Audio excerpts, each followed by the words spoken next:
Bismillahirrahmanirrahim. Assalamualaikum warahmatullahi wabarakatuh. Kami dari kelompok 5 yang beranggota 3 orang.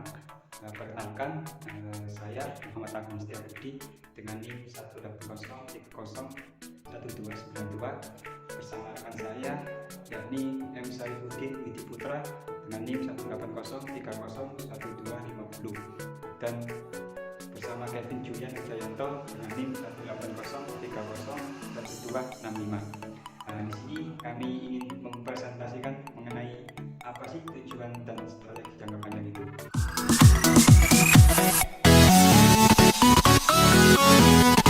Nah, di sini ada poin tertentu mengenai tujuan jangka panjang, yakni ada 7 bidang di sini. Nah, yang pertama ini ada profitabilitas, dan ada produktivitas, ada posisi kompetitif dan pengembangan karyawan, ada juga hubungan dengan karyawan, kepemimpinan teknologi, dan tanggung jawab kepada masyarakat. Nah, di sini saya akan menjelaskan satu persatu mengenai hal tersebut. Nah, yang pertama ini ada profitabilitas, di mana kemampuan dari suatu perusahaan untuk beroperasi dalam jangka panjang itu bergantung pada perolehan tingkat laba yang memadai. Yang perusahaan yang dikelola secara strategis pada umumnya memiliki tujuan laba yang biasanya dinyatakan dalam bentuk laba per saham atau imbal hasil eks sekuitas. Nah, ya, di sini ada juga produktivitas, di mana tujuan tersebut yang umumnya digunakan untuk diproduksi atau jumlah jasa yang diberikan itu per unit input, namun tujuannya produktivitas kadang kala dinyatakan dalam bentuk penurunan biaya yang diinginkan. Nah, misalnya seperti tujuan dengan dapat ditetapkan untuk mengurangi produk yang cacat, keluhan pelanggan yang mengarah pada legislasi atau lembur. Nah, di sini ada yang ketiga ini ada posisi kompetitif. Ya, posisi kompetitif ini dimana tujuan yang diberikan dengan posisi kompetitif ini dapat mengindikasikan prioritas jangka panjang perusahaan. Dan yang keempat ini ada pengembangan karyawan, dan dimana di sini tujuan pengembangan karyawan ini dalam rencana jangka panjangnya, misalnya PPG telah mengumumkan suatu tujuan untuk mengembangkan karyawan dengan tingkat keahlian dan fleksibel.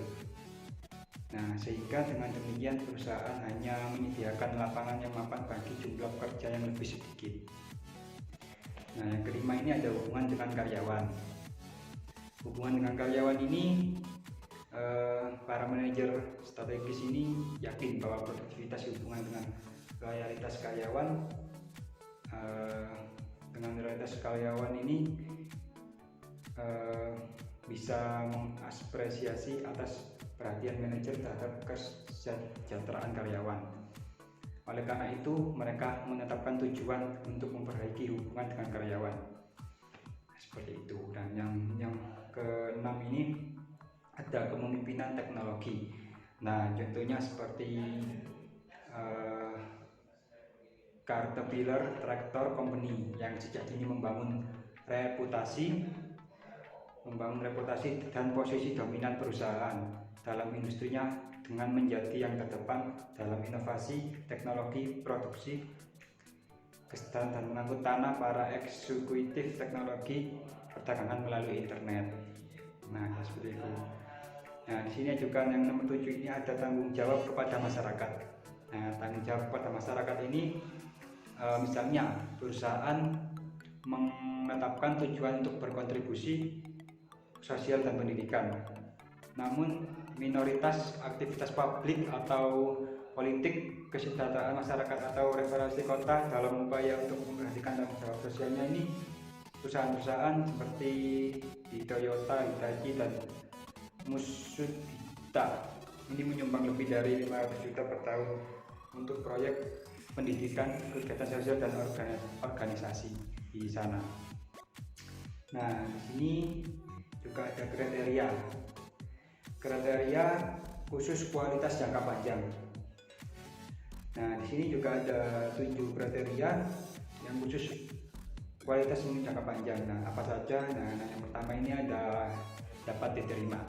Dapat diterima ini kemungkinan besar itu kita para manajer akan mengejar tujuan yang konsisten dengan profesionalisme mereka. Nah, selain itu juga tujuan jangka panjangnya perusahaan ini seringkali didesain untuk dapat diterima oleh kelompok-kelompok eksternal perusahaan. Biasanya seperti itu. Dan yang nomor 2 ini ada fleksibel. Nah, fleksibel ini tujuan sebaiknya itu biasanya dapat disesuaikan terhadap perusahaan yang sebelumnya tidak diketahui atau yang sifatnya luar, dan juga biasanya dalam ramalan kompetitif ini lingkungan perusahaan tersebut. Nah, yang nomor 3 ini ada tekstur. Tekstur itu dimana tujuan kita itu harus dengan jelas dan konkret. Nah, menyatakan apa yang akan dicapai dan kapan hal itu akan tercapai. Nah, dengan demikian tujuan sebaiknya dapat diukur sejalan dengan tutupnya waktu. Jadi seperti itu. Dan yang keempat ini ada memotivasi. Nah, gimana memotivasi ini? Orang biasanya akan bekerja paling produktif. Paling produktif itu jika tujuan ditetapkan, maka tingkat yang memotivasi itu akan cukup tinggi sehingga menantang akan tetapi tidak terlalu tinggi sehingga membuat frustasi atau terlalu rendah sehingga mudah dicapai. Nah, yang nomor 5 ini ada sesuai.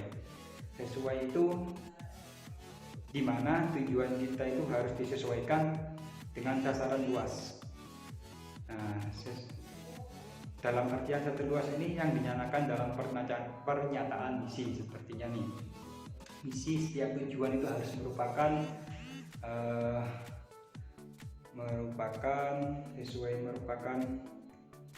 satu langkah menuju pencapaian secara keseluruhan. Biasanya seperti itu. Nah, yang nomor 6 ini kriteria khusus kualitas jangka panjang dapat dipahami.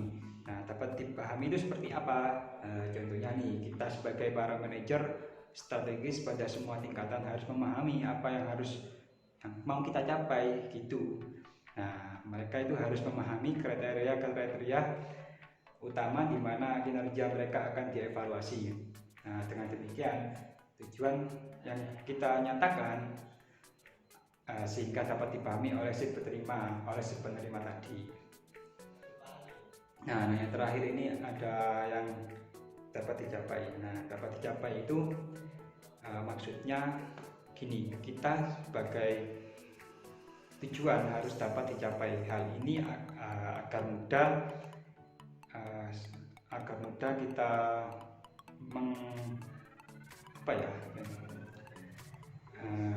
mudah dikatakan daripada dilakukan. Nah, kekacauan pada lingkungan yang jauh dan lingkungan yang operasi dapat mempengaruhi operasi internal suatu perusahaan.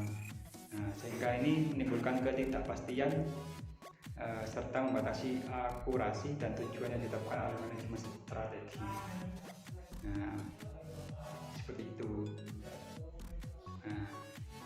Nah, yang selanjutnya ini nanti akan dijelaskan oleh rekan saya, yakni Syarifuddin Widi Putra. Terima kasih. Nama saya Muhammad Syarifuddin Widi Putra dengan NIM 250. Di sini saya akan melanjutkan presentasi dari Muhammad Agung Setiabudi. Saya di sini akan menjelaskan tentang slide strategi umum.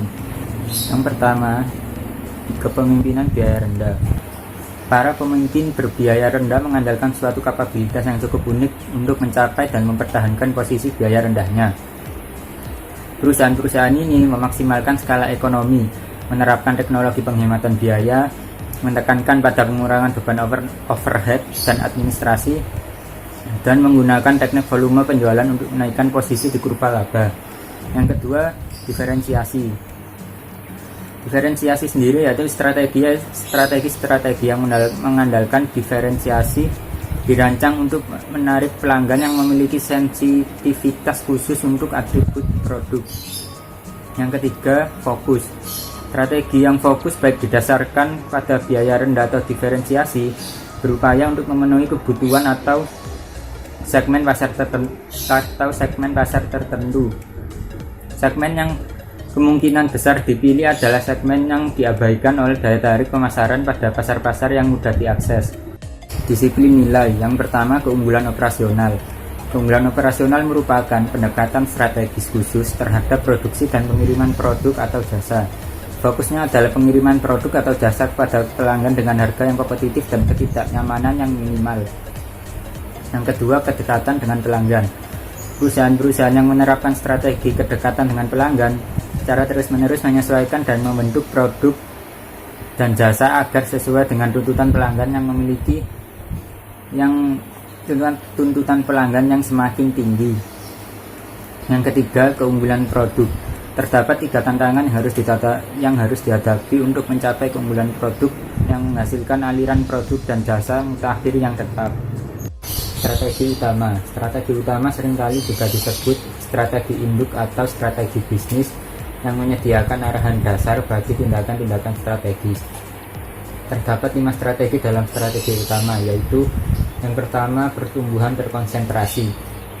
Pertumbuhan terkonsentrasi merupakan strategi perusahaan yang mengarahkan sumber dayanya pada perusahaan yang menguntungkan dan suatu produk di suatu pasar dengan satu teknologi yang dominan. Yang kedua, pengembangan pasar. Pengembangan pasar atau market development pada umumnya menempati urutan kedua setelah konsentrasi sebagai strategi yang paling tidak mahal dan paling tidak beresiko dari 15 strategi umum. Pengembangan pasar memungkinkan perusahaan untuk mengungkit beberapa kekuatan tradisionalnya dengan mengidentifikasikan kegunaan-kegunaan baru dari produk yang ada saat ini serta pasar baru yang didefinisikan dari segi demografis, psikografis, dan geografis. 3. Pengembangan produk. Pengembangan produk atau product development melibatkan modifikasi substansial terhadap produk yang ada saat ini atau penciptaan produk yang baru, namun masih terkait yang dapat dipasarkan pada pelanggan saat ini melalui saluran distribusi yang ada. 4. Inovasi. Di banyak industri, tidak melakukan inovasi menjadi hal yang semakin berisiko. Baik pasar konsumen maupun pasar industri mengharapkan perubahan dan perbaikan berskala atas produk yang ditawarkan. Akibatnya, beberapa perusahaan menemukan bahwa adalah menguntungkan untuk menjadikan inovasi sebagai strategi utamanya. 5. Integrasi horizontal. Ketika strategi jangka panjang suatu perusahaan didasarkan pada pertumbuhan melalui akuisisi satu atau lebih perusahaan serupa yang beroperasi pada tahapan yang sama dan rantai produksi pemasaran. Strategi umum perusahaan tersebut adalah integrasi horizontal. 6. Integrasi vertikal. Ketika strategi utama suatu perusahaan adalah mengakuisisi perusahaan yang memasuk inputnya seperti bahan baku, atau mengakuisisi perusahaan merupakan konsumen dari outputnya seperti penyetop dari produk jadi. 7. Diversifikasi konsentris. Diversifikasi konsentris melibatkan akuisisi atas bisnis-bisnis yang berkaitan dengan perusahaan yang mengakuisisi dalam teknologi, pasar, ataupun produk. 8. Diversifikasi konglomerasi. Kadangkala suatu perusahaan yang sangat besar berencana untuk mengakuisisi suatu bisnis karena bisnis tersebut merupakan peluang investasi yang paling menjanjikan yang tersedia. 9. Putar haluan. Putar haluan adalah suatu strategi utama pengurangan biaya dan pengurangan aset oleh suatu perusahaan untuk bertahan dan memulihkan laba yang menurun. 10. Divestasi. Divestasi adalah strategi utama yang melibatkan pengurangan jenis aset yang dimiliki perusahaan yang bertujuan untuk menambah keuntungan. 11. Likuidasi. Strategi likuidasi adalah strategi utama yang melibatkan penjualan aset-aset dan bisnis seharga nilai sisanya, di mana perusahaan yang menggunakan strategi ini akan menjual aset-aset perusahaan secara terpisah dan kadang juga bisa dijual secara keseluruhan, tetapi hanya seharga nilai aset berwujudnya dan bukan sebagai perusahaan yang masih memiliki kelangsungan usaha. Lalu di sini saya akan melanjutkan pembahasan tentang strategi utama. Strategi utama yang ke-12 yaitu kepailitan. Kepailitan adalah suatu kondisi di mana perusahaan sudah tidak mampu lagi untuk membayar hutangnya pada saat jatuh tempo. atau perusahaan telah memiliki hutang yang lebih tinggi daripada aset yang dimilikinya. Lalu yang ke-13 ada ventura bersama atau joint venture.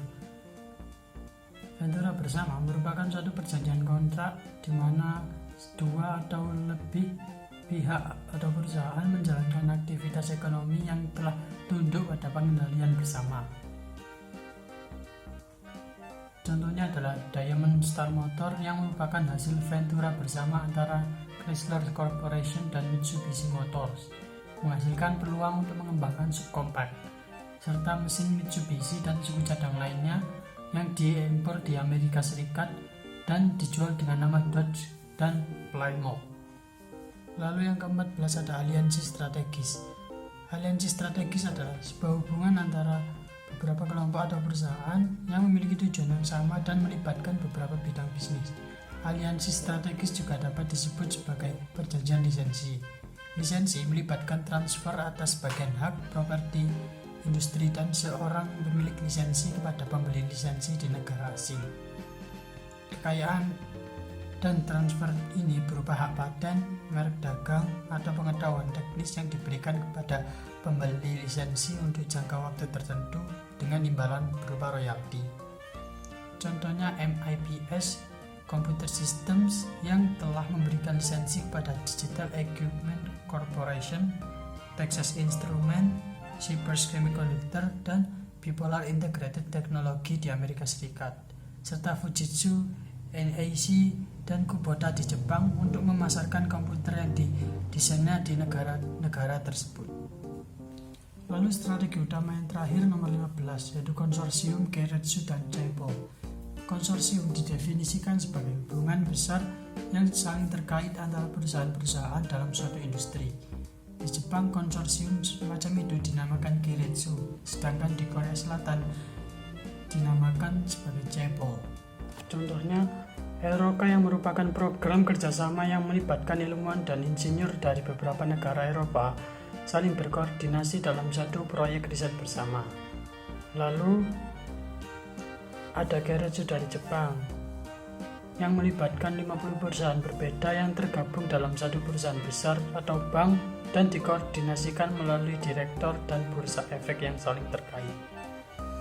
Dan Chaebol dari Korea Selatan didanai oleh kelompok-kelompok bank, pemerintah, dan sebagian besar dikelola oleh manajer profesional yang dilatih singkat oleh perusahaan-perusahaan yang berpartisipasi dalam melaksanakan pekerjaan atau proyek tersebut. Lalu saya akan membahas tentang pemilihan tujuan jangka panjang dan kelompok strategi utama. Jadi ketika para perencana strategis mempelajari peluang mereka berusaha untuk menentukan mana yang paling mungkin untuk mencapai beragam tujuan jangka panjang.